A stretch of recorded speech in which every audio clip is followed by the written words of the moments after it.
اوقات كتيره بلاقي عملاء اتعرضوا مثلا لايذاء، وتاثير الايذاء ده عليهم مثلا الحده بتاعته بسيطه، والاقي ممكن عملاء تانية اتعرضوا لنفس الاساءه ونفس الايذاء، لكن تاثير الايذاء عليهم شديد جدا.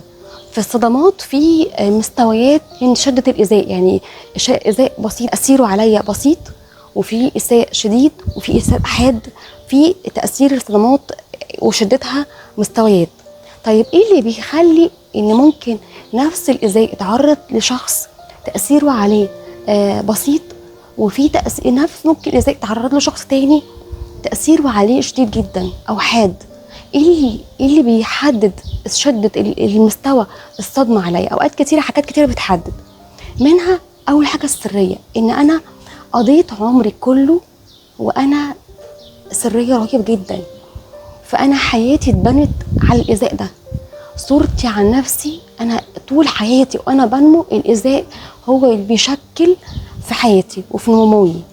تاني حاجه فكره ان انا دايما ابقى متخيل ان انا الشخص المسيء رغم انا الضحيه، لكن انا طول متخيلتي ان انا الغلطانه، انا المشكله فيا، انا مش الشخص اللي اذاني هو المذنب.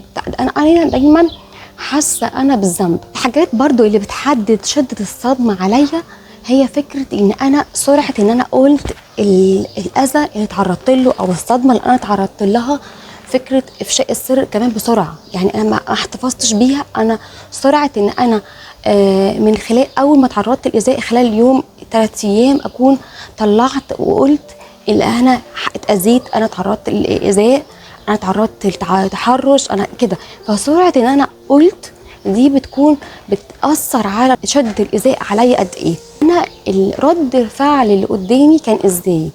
يعني مثلا انا لما قلت لبابا ولا ماما ان انا حد اتحرش بيا، حد اذاني، هم وقفوا جنبي، هم صدقوني، هم ادوني دعم، ادوني مسانده. ده بيفرق جدا جدا. عشان كده دايما بقول لما ابني يجي يقول لي انا اتعرضت، اول حاجه اقف جنبه، اصدقه، اكون اقول له انت مش غلطان، ده الشخص اللي عمل كده هو اللي غلطان. ما اكونش قاعده بادي لوم وذنب عليه، ذنب مش حقيقي.